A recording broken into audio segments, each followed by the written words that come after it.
In the name of the Father, and of the Son, and of the Holy Spirit. Amen. Loving Heavenly Father, we thank you and praise you for giving us once again a beautiful day. Thank you, Lord, for the opportunity for all of us, wherever we are, to unite as one family, as one body in the body of Christ, to listen to your word, to fellowship with one another and the Holy Spirit. This morning, this afternoon, this evening, wherever we are, we want to thank you, Lord, for the opportunity you've given us to listen to your word each day. Thank you, Holy Spirit, for teaching us new truths, helping us to understand the hidden secrets of the kingdom so that we can understand and then apply them and receive the victory that Jesus has won. Today, as we come in your presence, we just ask you to make this teaching easy, simple to understand, so that at the end of this class, we may be further enlightened to do what the word says and receive the victory that Jesus won for us. In Jesus' name we pray, amen. So brothers and sisters, we are going to continue on the Gospel of John, chapter 10. And yesterday, Jesus started by comparing himself to the shepherd who looks after his sheep. And the people, especially the Pharisees to whom he was addressing this parable, did not quite understand what Jesus was talking all about. In fact, let's begin with verse number 11 and 12. Let's read verse number 11 and 12 and really realize what exactly happens after Jesus starts explaining the parable of the Good Shepherd. I am the good shepherd. The good shepherd lays down his life for the sheep. The hired hand, who is not the shepherd and does not own the sheep, sees the wolf coming and leaves the sheep and runs away. And the wolf snatches them and scatters them.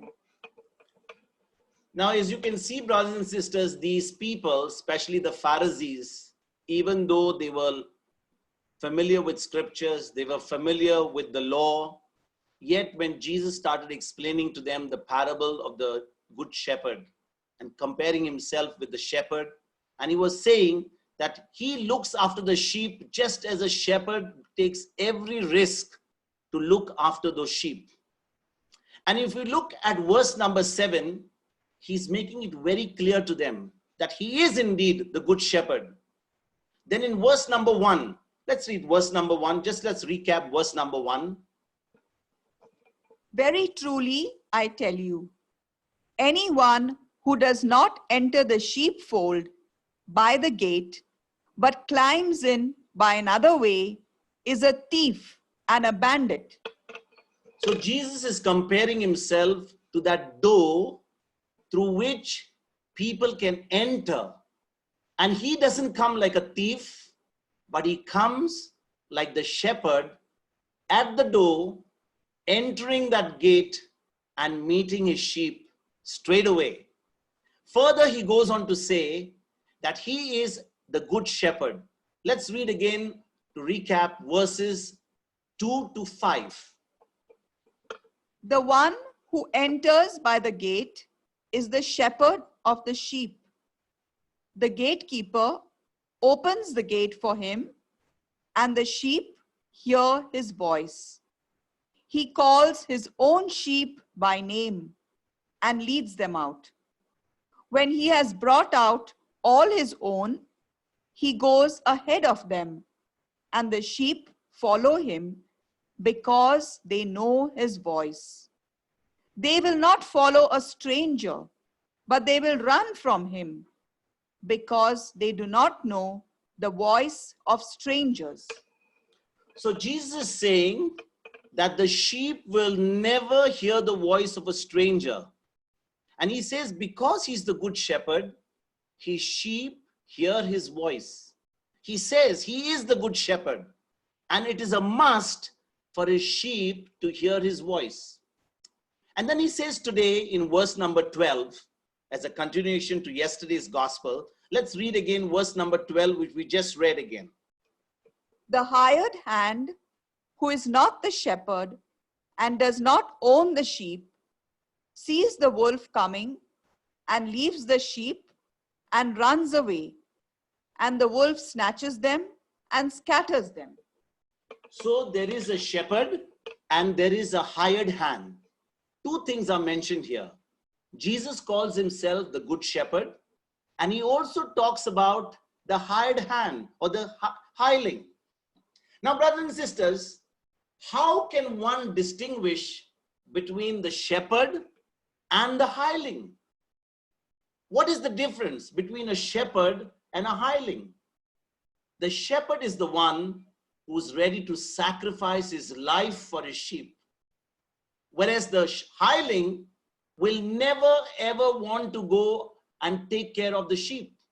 In fact, it says, Jesus says, I'm ready to sacrifice for my sheep. But what will the hireling do? What will the one that is hired do? He will actually put the sheep between the danger or the one that is going to attack and itself. The hireling has got no intention to protect the sheep. He will always put the sheep in front. And you know, brothers and sisters, when we understand that Jesus calls himself the good shepherd because he laid down his life for his sheep, that's exactly what he did for us on the cross. He went to the cross and he paid the price for what you and I deserved. And that is the love Jesus has shown us, not just in words by saying he's the good shepherd, but he did it in his own words and his own deeds. Now listen to this very carefully. When we minister God's word, when we know the truth of God's word, and we won't speak the truth because we do not want to be rejected, such a person is truly called a hireling or someone who is a hired person.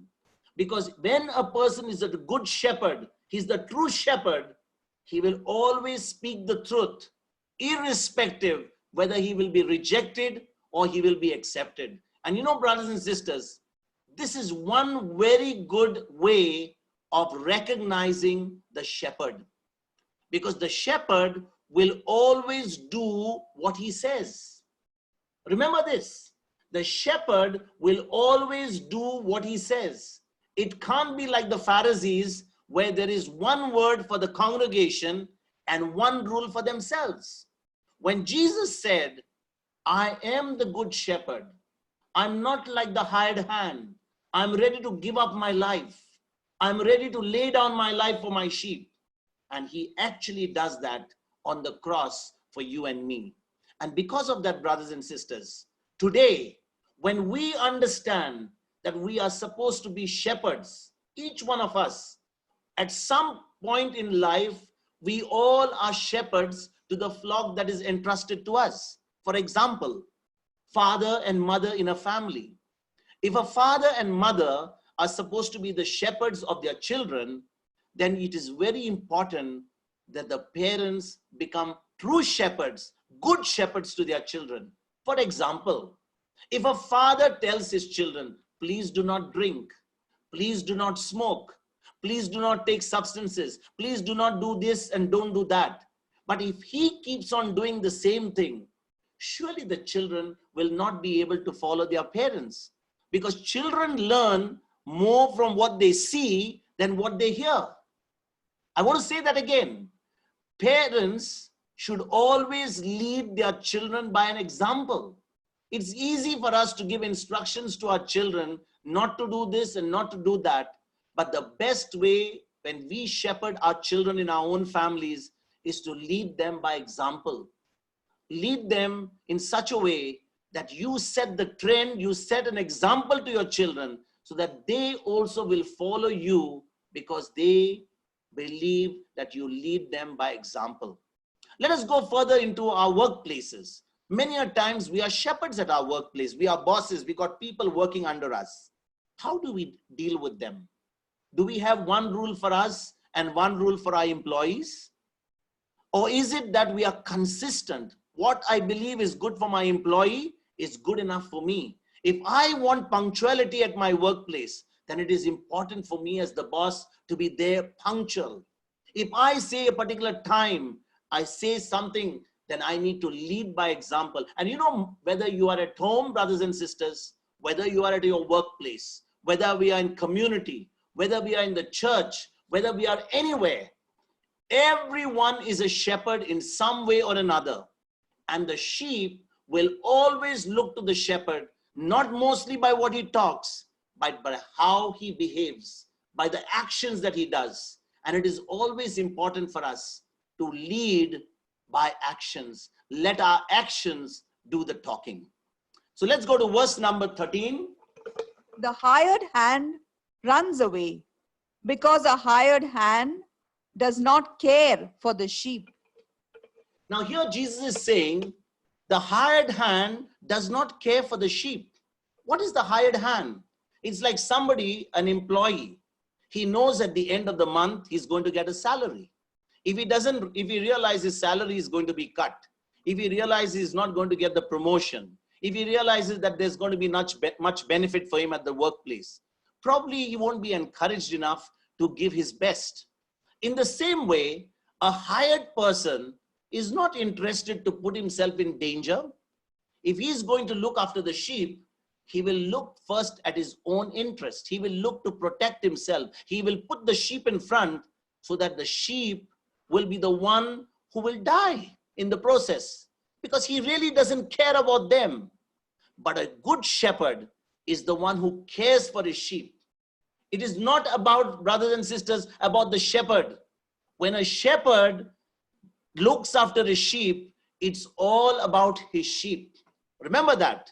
It's never about the shepherd, because the shepherd has to always shepherd his sheep. And those who minister only for money, remember, brothers and sisters, and what it can get them in return, are not true shepherds. Let me say that again. If ever anyone ministers only for the money and they do not care about the shepherd or the sheep, they are really not true shepherds. And we must understand this, that whenever we are serving anywhere, in our homes, in our workplaces, in our communities, or anywhere for that matter, we always have to shepherd our flock. We have to shepherd the sheep and never look for what it can give us, but for what we have been entrusted to care for those who have been given under our care. And that's exactly what Jesus is saying today. He is the good shepherd. He cares for each one of us. He cares for you, brothers and sisters. He cares for all of us. And for that matter, he is not interested about himself. He gave his life so that you and I could be one day enjoying that eternal life, that wonderful life with God. Verse number 14. I am the good shepherd. I know my own, and my own know me. Now here Jesus is saying explicitly, very clearly, he says in verse number 14, I am the good shepherd. He is not only saying that he is the shepherd, but a good shepherd. And brothers and sisters, there is a difference between a shepherd and a good shepherd. Let me say that again. There is a difference between a shepherd and a good shepherd. A shepherd can only be probably just someone who's hired. He just does his job. He just is functional. He just does his job, looks after the sheep. He just sees that, any protection, but he won't go the extra mile in order to see his sheep grow, his sheep cared for, his sheep's concern. He's only interested in his own self. But when Jesus says he is the good shepherd, when he says he is the good shepherd, brothers and sisters, he is the good shepherd of all those who receive him in the second birth. We have been talking in this last 2 weeks about the second birth in John chapter 3, verse 3. And brothers and sisters, when we receive the second birth, the Holy Spirit directs our life. The Lord himself speaks to us and leads us from the front. And so it is very important for us never ever to reject the offer that God is giving us, the offer of his Holy Spirit, because it is the Holy Spirit in us that will take away all our fears, that even we don't even worry when we have to speak up for the truth. And this is what happens when someone receives the second birth. If someone has not received the second birth, what happens? The person will be overcome by fear, because the presence of the Holy Spirit is not there to make the person fearless. And that's exactly what happened to all the disciples before Pentecost. When Jesus was arrested and taken to the cross, brothers and sisters, what happened to Peter? Peter even denied Jesus 3 times. He had seen all the miracles. He had seen all the wonders that Jesus had done. He had seen the miracles of the 5 loaves and 2 fish, not once, but twice. He had also seen so many people raised from the dead. And yet, because the Holy Spirit was not in him, the Holy Spirit could not make him fearless. Peter denied his master not once, but 3 times. And you know, brothers and sisters, it is very important for us. When we receive the second birth, the Holy Spirit is given to us as a free gift. And it is the Holy Spirit in us that makes us fearless in order to speak the truth, in order to uphold the truth, in order to tell others the truth, because we will never even care whether we are going to be rejected for speaking the truth. Listen to this again. If you really won't be afraid to speak the truth, I tell you, brothers and sisters, it is because not you who will do it on your own effort. You will do it only under the anointing of the Holy Spirit.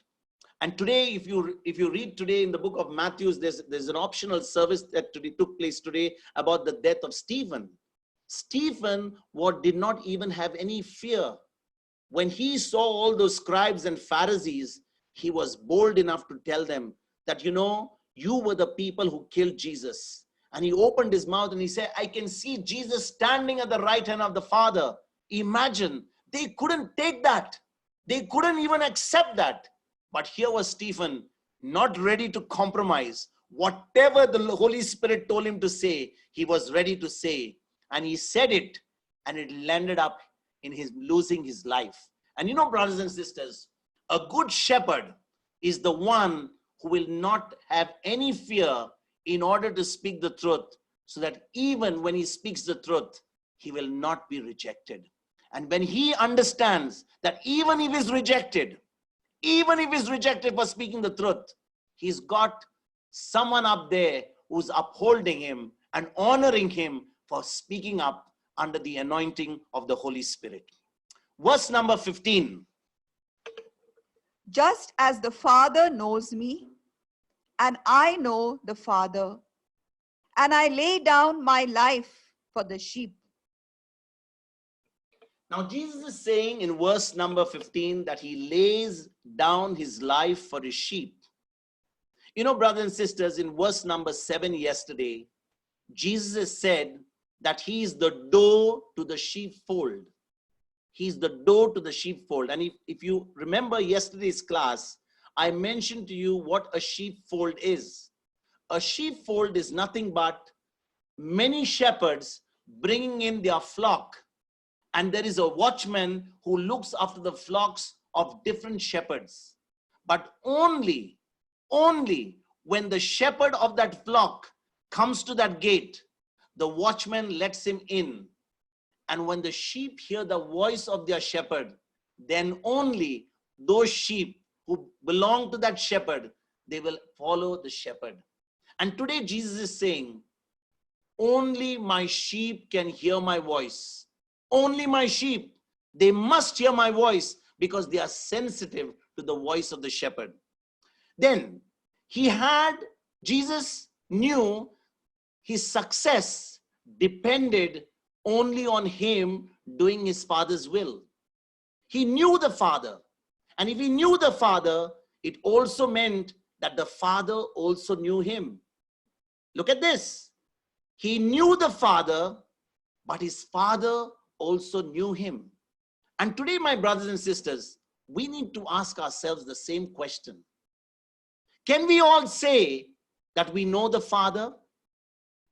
Can we all say with confidence, just like John chapter 17 verse 3 says? And what does John chapter 17 verse 3 says? He says, eternal life is knowing the true God and knowing Jesus Christ. So only when we know the true God, knowing his love through his word, then only we can say, I know the Father. Can we all say we are sons and daughters of the Heavenly Father? Because the word of God says in John chapter 1 verse 12, all those who believe in Jesus, they become sons and daughters of the Heavenly Father. All those who believe in Jesus. So if the question is asked to us, am I a son? Am I a daughter? Then it is only because I believe in Jesus. Can we say that God knows me? Can each one of us say, God really knows me? Again, John chapter 10 verse 14 says that, I know my sheep and my sheep know me. I know my sheep and my sheep know me. And again, can we say that we really love Jesus? Each one of us, many of us will say, yes, I love Jesus. That's why I'm here for this class.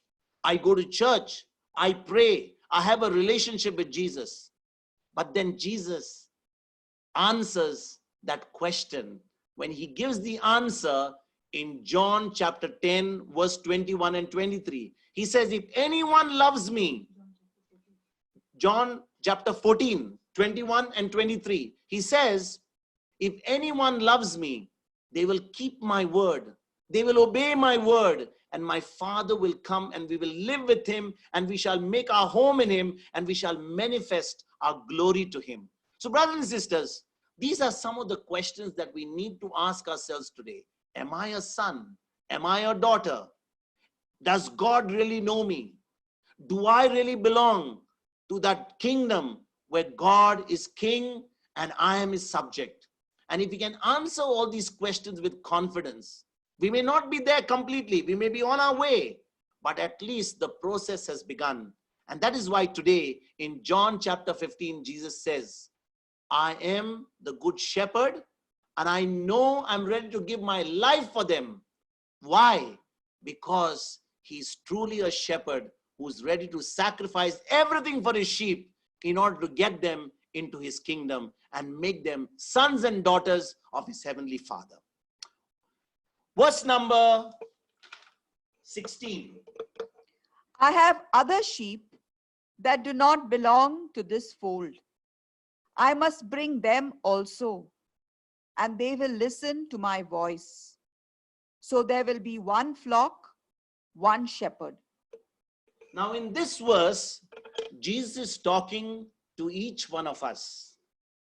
To each one of us, brothers and sisters. Why? Because many a times we have never understood this truth that you and I, before the disciples even came to the ends of the earth, we also were Gentiles. All of us were Gentiles, because only until Jesus' ministry, the Jews were the chosen people of God. But praise God, Jesus has changed all that. Jesus has brought the gospel to the ends of the earth. He has allowed every single person of every race, of every country, of every nationality to receive the gospel that he has come to proclaim. So brothers and sisters, if we read Galatians chapter 3 verse 28, St. Paul says that it is not only for the Jews. The gospel is not only for the Jews, but it is also for the Greeks, for the Gentiles, and for all the people of the world. So let's go and read Galatians chapter 3 verse 28. There is no longer Jew or Greek. There is no longer slave or free. There is no longer male and female. For all of you are one in Christ Jesus. So what is St. Paul saying? When we enter the kingdom of God, we are not going to be distinguished that we belong to Israel, or we belong to India, or we belong to UK. There is only one race. There is only one community. There is only one leader, and his name is Jesus Christ.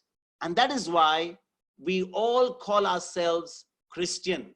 And you know, brothers and sisters, when we understand this truth, that it is Christ who unites all of us together because of his word.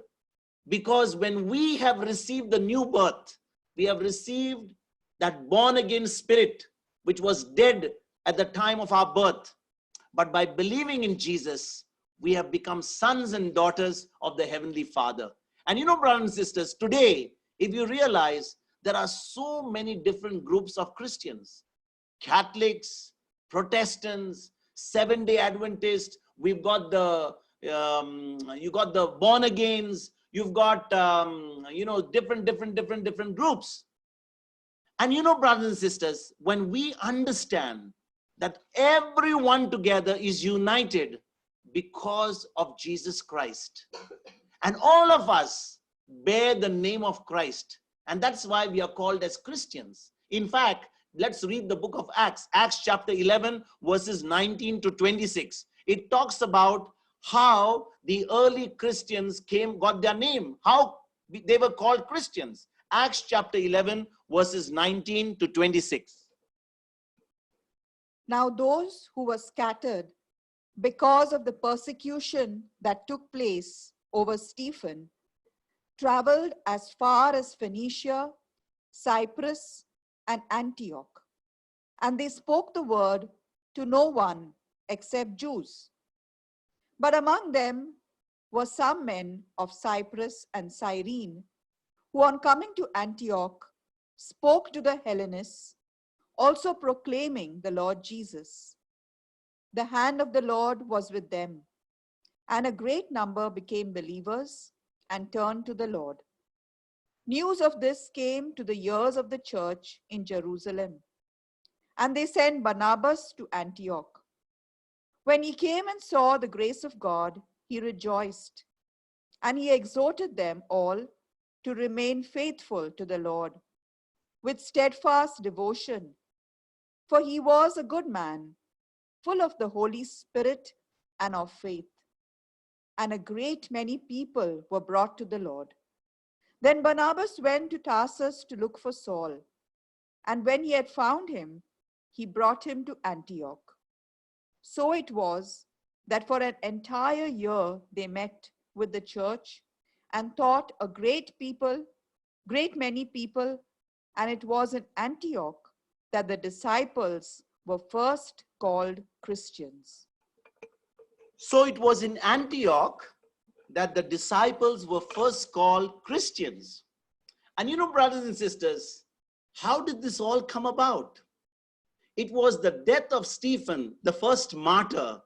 When he was martyred, there was so much of persecution in the church. People started leaving Jerusalem, started going out different places, preaching the gospel. And as a result, the gospel could be preached even to Gentiles. Because at the beginning of the ministry, people started proclaiming the good news only to Jews. They would not go out and preach the gospel to Gentiles. They would not go and preach the gospel outside their group. But praise God, when Stephen was murdered, and he was, you know, when the crowds all of started going out, all the disciples started going out to preach the word, they went and started preaching to the Greeks, to different people. And the Holy Spirit began to fall on them as they began to listen to God's word. And as a result, the gospel began to be preached to even non-Jews. And Gentiles began to accept the kingdom of God, began to accept Jesus as their Lord, God, and Savior. And you know today, brothers and sisters, the gospel is not to be kept only inside the church. The gospel is not only to be for you and me. The gospel has to reach to the ends of the earth. And who is going to do that? Is Christ going to come again to preach the gospel? Absolutely not. He came 2,000 years ago, and he assigned this task to you and me. He has given each of us the Great Commission in Matthew chapter 28, 18 to 20. He says what? Go out to the whole world and proclaim the good news. And it is up to us, brothers and sisters, if we really believe in the good news of Jesus, to go out and proclaim the good news of Jesus. In fact, you know, brothers and sisters, heaven is looking to each one of us to go out and share the good news of Jesus. And I want to tell you something, brothers and sisters. Sharing the good news is not about converting them and asking them to be baptized. Listen to this. In order to share the good news of Jesus Christ, we can begin by sharing our testimonies. We can share what the Lord has really done in our own lives. And Christianity is not about just converting people. Christianity is all about a relationship with Jesus Christ. And the more we have a better relationship with Jesus, the more we have a good relationship through his word, that word will help us to go and share the good news with our own testimonies, because we cannot share with others what we have not received.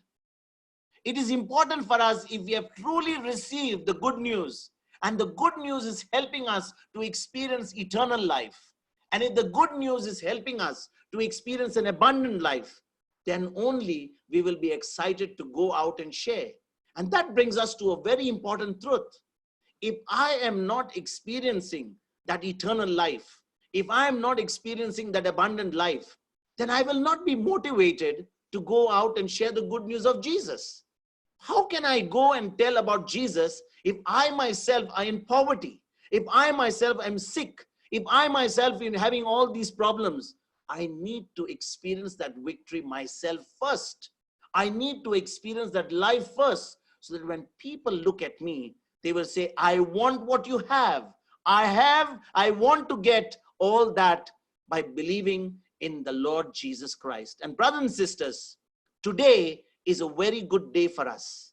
Why? Because when we understand the good shepherd Jesus, who laid down his life so that you and I could become sons and daughters of the Heavenly Father, then you and I are required to go out and share the good news with others, so that we can also add them into the family of God.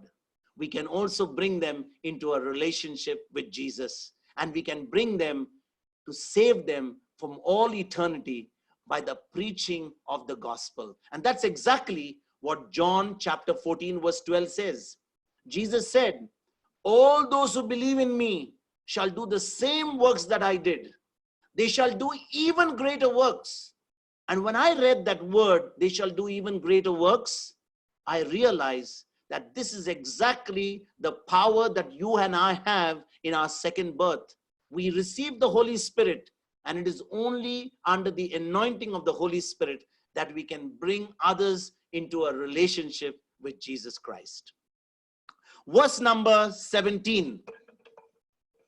For this reason, the Father loves me, because I lay down my life in order to take it up again. Now, Jesus gave up his life on the cross. He was not forced to go to the cross. Let's look at this, brothers and sisters. No one ever forced Jesus to go to the cross. Neither did the Heavenly Father tell Jesus, force him that you must die for the whole human race.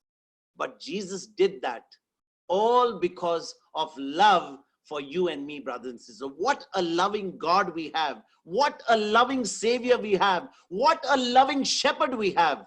And when we realized that Jesus went to the cross, laid down his life only because of love, today you and I are required to die to ourselves, die to all our dreams, our desires, our own carnal thinking, in order to give the good news, beginning with our own family members. And you know, brothers and sisters, one of the greatest tests that a Christian will face, listen to this again, one of the greatest tests that a Christian will face is not outside, but it will be in his own home, with his spouse, with his children. Because in your own family, you have to learn to die to self.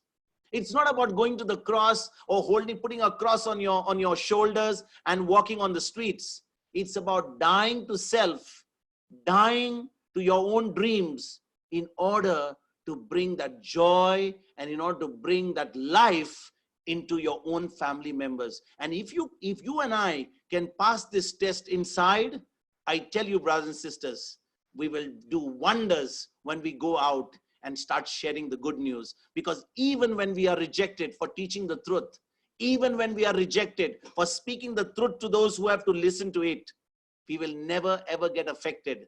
We will never be discouraged, because we know that we are speaking the truth because of the love that we have for our Heavenly Father. And when we understand that the word is truth, that we will never ever compromise on the truth, we will be upheld by the Father in heaven.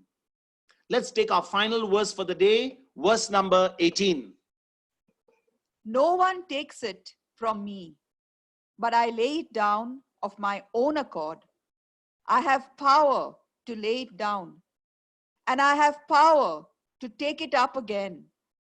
I have received this command from my Father.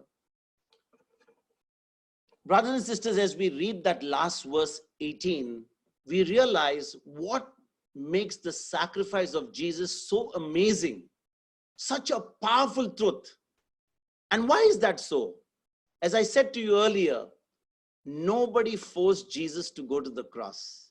He did it all because of love. He could have actually defended himself. I remember when we were reading the gospel during the Holy Week,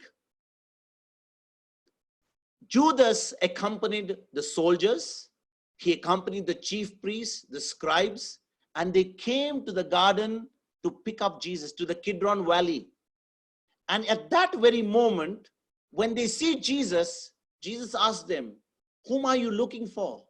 And they said, "Jesus of Nazareth." "I am Jesus. I am the one you're looking for." And they all fell to the ground because they were standing in front of the living God.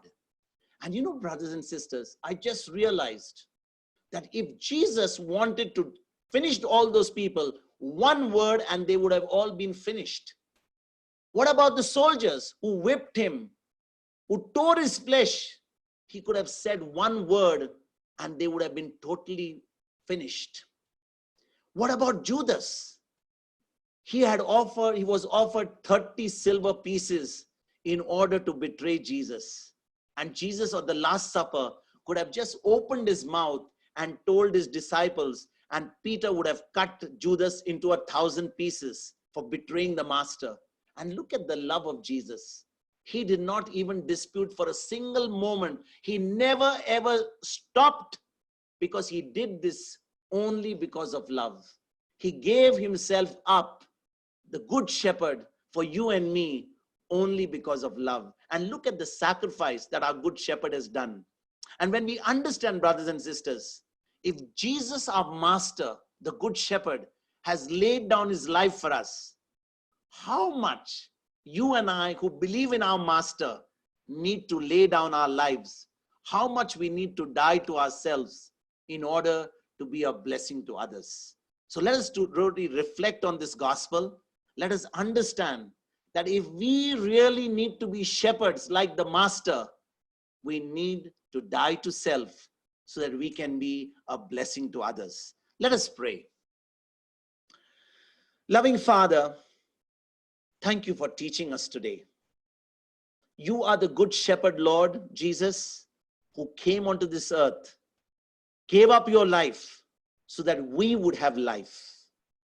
In the same way, Lord, we also are shepherds in our own little way, as parents, as employees, as leaders in our community, as leaders in the church.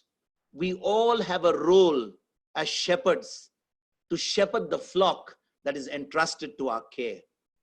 Today, as we learned about Jesus, the Good Shepherd, who laid down his life only because of love, let love be the only reason for us to lay down our lives, to die to self, so that this love that you have poured into us, we can share it with everyone we meet. Help us, Lord, in our own homes, to die to self, die to our own desires, our own dreams, our own wishes, our own plans, so that we can be a blessing to everyone we meet. And help us in our own homes to be trained so that when we go out sharing the good news of Jesus, we will never be discouraged, because we will be trained in order to share the good news of love, the good news of Jesus everywhere we go. We thank you and praise you for giving us this grace. In Jesus' name, amen. Amen.